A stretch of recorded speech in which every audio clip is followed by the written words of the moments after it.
Pemirsa Safinah TV yang dirahmati oleh Allah Subhanahu wa Ta'ala,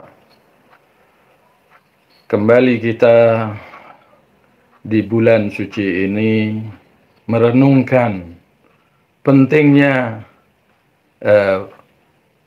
hal-hal ibadah yang diwajibkan oleh Allah, merenungkan kesannya kepada kehidupan sosial masyarakat. Allah Subhanahu wa Ta'ala berfirman di dalam Al-Quranul Karim, di dalam surah Al-Baqarah ayat 125, "Wa idh ja'alna al-baita mathabatan lin-nas wa amnan wattakhidhu min maqami Ibrahim musalla wa ahidna ila Ibrahim wa Ismaila an tahhira baiti lit-ta'ifin wal 'akifin war-ruk'is sujud." Dan ketika kami telah jadikan rumah, yaitu rumah Allah, tempat berkumpulnya manusia, dan di arti yang lain mathabatan, tempat mendapatkan pahalanya untuk manusia, wa amna, dan tempat yang aman, dan jadikanlah makam Ibrahim tempat salat. Dan kami telah janjikan kepada Ibrahim dan Ismail, hendaklah bersihkanlah rumahku untuk orang-orang yang tawaf dan i'tikaf dan orang-orang yang ruku dan sujud. Kalau kita renungkan ayat ini, di sini ada servis kepada masyarakat, yaitu kita melayani masyarakat, melayani orang-orang yang beribadah kepada Allah. Ketika Allah memfirmankan kepada Nabi Ibrahim dan Nabi Ismail untuk membersihkan rumah Allah untuk orang-orang yang tawaf dan i'tikaf dan ruku dan sujud. Saking besarnya pahala ini, yaitu yang diperintahkan adalah Nabi Ibrahim, Nabi Ismail, ya, dalam memberi layanan kepada masyarakat untuk membersihkan rumah Allah, karena di sana ada dampak spiritual kepada orang yang menuju kepada Allah, menginginkan kedudukan yang tinggi, makam yang tinggi di sisi Allah. Dan semua ibadah yang Allah suruh kita, perintahkan kita, pasti ada dampaknya kepada kehidupan sosial masyarakat. Allah ketika mewajibkan kita untuk pergi haji, ya, setelah kita disuruh wukuf di Arafah, kita pergi ke Mina, kita melakukan jamrah, ya, itu di sana semuanya ada dampak sosialnya. Setelah kita tawaf, ya, kita disuruh apa? Selesai melakukan ibadah tahallul, kita disuruh untuk menyembelih kurban. Menyembelih kurban. Untuk apa dagingnya? Karena mau diberikan kepada fugara wal masakin, orang-orang yang membutuhkan daging tersebut. Ini tandanya ibadah itu, akhir-akhirnya ibadah spiritual itu harus diakhiri dengan melayani masyarakat, memberi makan kepada masyarakat, menghidupkan kehidupan sosial masyarakat. Tanpa itu ibadah tidak ada artinya. Ibadah sholat yang Allah suruh kita, perintahkan kita, wajibkan kita untuk melakukan, apa dia hikmahnya? Karena inna sholata tanha anil fahsya'i wal munkar. Sholat itu dapat mencegah perbuatan keji dan mungkar. Jadi dengan melakukan spiritual harus dapat mengekang diri kita dari perbuatan keji dan mungkar terhadap masyarakat yang ada di sekelilingnya. Semua ibadah yang Allah wajibkan pasti ada dampak sosialnya kepada kehidupan masyarakat. Begitu juga ibadah puasa. Ketika Allah mewajibkan kita puasa, puasa itu tujuannya apa? Tujuannya yaitu at-takhalli, mengkosongkan diri kita dari sifat-sifat yang hina, yang nista. Kemudian kita tahalli, kita menghiasi diri kita dengan sifat-sifat yang mulia, sehingga kita dicintai oleh Allah dengan sifat-sifat itu. Dan setelah itu apa? Nabi bersabda, "Ittaqun nar walau bisyikki tamrah." Takutlah Anda kepada neraka jahanam walaupun dengan separuh kurma. Separuh kurma. Jadi diusahakan kita untuk servis, melayani masyarakat. It'amut ta'am, memberi makanan kepada masyarakat supaya masyarakat kenyang terhadap pemberian kita. Itu adalah tangga ibadah. Puasa tanpa ini maka tidak ada artinya. Tidak sedikit orang yang puasa tidak mendapatkan daripada puasanya illal ju' wal atas, kecuali haus dan lapar. Kenapa?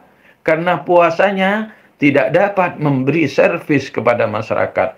Karena puasanya tidak dapat mengekang dirinya daripada hawa nafsunya. Karena puasanya tidak dapat mengosongkan sifat-sifat yang keji yang ada pada dirinya untuk dia tanggalkan. Karena puasanya tidak dapat membuat dirinya berhias dengan sifat-sifat yang baik yang dianjurkan oleh Allah Subhanahu wa Ta'ala. Jadi tanpa adanya servis pelayanan kepada masyarakat, maka puasa itu tidak ada artinya.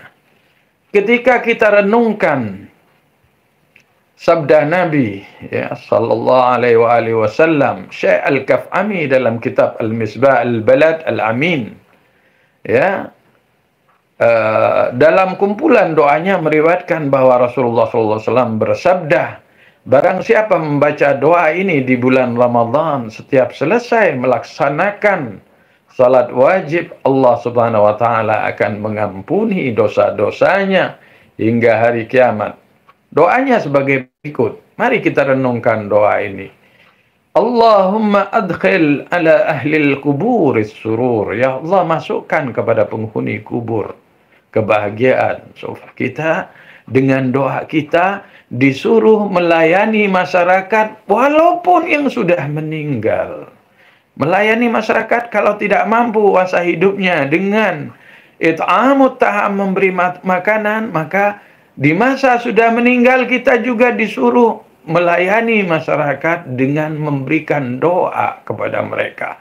Kita berdoa kepada Allah untuk Allah memberikan kebahagiaan kepada penghuni kubur. Allahumma aghni kulla faqir.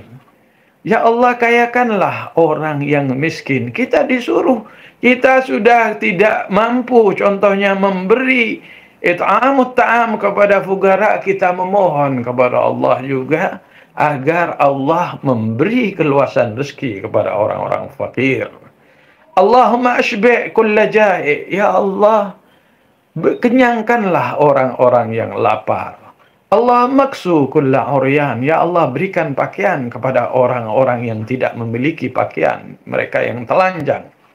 Allahumma qdi daina kulla madin. Ya Allah, tunaikanlah hutangnya orang-orang yang berhutang. Allahumma farrij an kulli makrub. Ya Allah, lapangkanlah orang-orang yang sedang gelisah. Allahumma rudda kulla gharib. Ya Allah, kembalikan orang-orang yang jauh kepada keluarganya. Allahumma fukka kulla asir. Ya Allah, bukakanlah orang-orang yang sedang ditawan. Lepaskanlah orang-orang yang sedang ditawan. Allahumma aslih kulla fasidin min umuril muslimin. Ya Allah, perbaikilah segala yang rusak, yang daripada urusan-urusan orang Islam. Allahumma shfi kulla marid. Ya Allah, sembuhkanlah orang-orang yang sakit. Allahumma sudda faqrana bighinak. Ya Allah, tutupkanlah kefakiran kita dengan kekayaan-Mu. Allahumma ghayyir su'ahana bihusni halik. Ya Allah, perbaikilah keburukan keadaan kami dengan kebaikan keadaan-Mu. Allahumma qdi anna ad-dain. Ya Allah, tunaikanlah hutang kami. Wa aghnina minal faqr. Dan kayakanlah kami daripada kemiskinan. Innaka ala kulli syai'in qadir. Sesungguhnya Engkau sangat mampu terhadap segala sesuatu. Kalau kita renungkan, coba di doa ini penuh dengan al-aghni kulla faqir. Kayakanlah orang yang miskin, semuanya sifatnya untuk khidmat. Tujuannya Allah menyuruh kita doa ini apa? Bukan hanya berdoa, tapi kita melakukan isi doa ini. Kita tindaki dengan perbuatan kita. Kita mohon kepada Allah, kayakan orang yang miskin, kita berikan sedikit dari harta kita. Kalau mampu lebih banyak, maka berbuat lebih banyak kepada orang fakir. Kalau Allah menyuruh kita untuk mengenyangkan orang yang lapar, kita berikan makanan kepada orang yang puasa, karena mereka yang sedang kelaparan. Orang yang puasa, yang tidak mampu, yang selama ini makanannya hanya terbatas, kita senangkan dengan puasanya, kita kasih imbalan dengan puasanya dengan makanan yang enak-enak. Begitu juga yang pakaiannya compang-camping, kita disuruh memberikan pakaian kepada orang yang telanjang. Kalau Allah menyuruh kita untuk kalau kita menyuruh kita untuk mendoakan Allah magdidaina kullamadin, ya Allah tunaikanlah hutang yang orang-orang yang berhutang. Kita disuruh kalau orang tidak mampu berhutang, maka berikanlah sedikit harta kita agar orang tersebut dapat membayar hutang-hutangnya. Ini semua isi doa ini semuanya adalah layanan kepada masyarakat. Kalau kita renungkan bagaimana Nabi Muhammad SAW ketika Isra dan Mi'raj. Dalam Isra itu Rasulullah pergi kehidupan untuk mentaati perintah Allah Subhanahu wa Ta'ala. Dengan Isra dan Mi'raj, ketika disuruh turun, kenapa? Untuk khidmat kepada masyarakat. Ya, khidmat kepada masyarakat yang dilakukan oleh Nabi Muhammad SAW. Karena itu Nabi Muhammad itu menjadikan masjid beliau ma'wal masakin, tempatnya orang-orang miskin untuk kumpul dan meminta perlindungan daripada Rasulullah SAW. Dalam kehidupan para ulama, yaitu panutan kita harus menjadikan para ulama panutan selain Rasulullah. Dan para imam ahlul bait, para ulama yang muttaqin, kita jadikan panutan. Bagaimana Ayatullah Al-Mar'ashi An-Najafi, beliau menceritakan terhadap hal ehwal dirinya ketika di Najaf. Dalam ilmu al-fiqh dan usul, beliau mengajar di Najaf.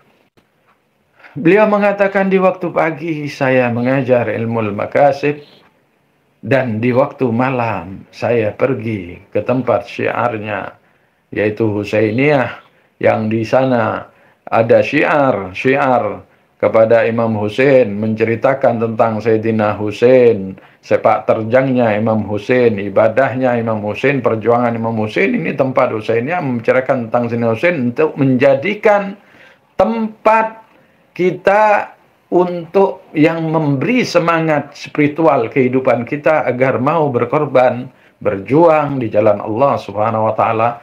Beliau berkata, saya di tempat tersebut berkhidmat untuk tamu-tamu Sayyidina Husain alaihissalam, dan saya yang sendiri yang bikin teh, saya sendiri yang menuangkan teh di cangkir-cangkirnya dan membagikan teh tersebut kepada orang-orang yang hadir. Dan ini oleh Ayatullah Al-Mar'ashi An-Najafi, servis seperti ini, seperti servis layanan yang diberikan oleh beliau, seperti layanan Nabi Ibrahim dan Nabi Ismail di rumah Allah. Rumah Allah untuk masyarakat. Beliau juga melakukan hal ini, memberi teh, memberi minuman kepada masyarakat, untuk menjadikan layanan tersebut tangga spiritual untuk menuju kepada Allah, untuk kembali kepada Allah, untuk menaikkan magam di sisi Allah Subhanahu wa Ta'ala. Dan para nabi serta para imam ahlul bait, juga para ulama yang salihin adalah contoh terbaik untuk kita menuju kepada jalan Allah Subhanahu wa Ta'ala. Dan banyak lagi tentang khidmat di Ramadan ini, yaitu sabda Nabi sendiri, yaitu yang mengatakan, ingatlah puasa Anda ini, bagaimana Anda nanti akan haus dan lapar di hari kiamat. Itu diingatkan oleh Nabi, dan juga disuruh kita mengingat tentang dengan kelaparan ini, hausnya dan laparnya para fukara wal masakin. Semuanya ada hikmah. Yang kaya juga harus merasakan hal tersebut. Tidak ada Anda enak-enakan, Anda harus ingat haknya fukara wal masakin. Bagaimana Anda akan ingat? Yaitu Anda belajar hidup lapar dan haus juga. Dan kehidupan ini diperintahkan kepada walaupun raja, walaupun presiden, walaupun gubernur, walaupun orang terkaya, apapun status Anda, wajib Anda melakukan ibadah ini agar Anda mengenang dengan ibadah ini lapar dan hausnya para fugara wal masakin. Inilah hikmah ibadah Ramadan, hikmah sosialnya kepada fugara wal masakin. Wal afu minkum. Wassalamualaikum warahmatullahi wabarakatuh.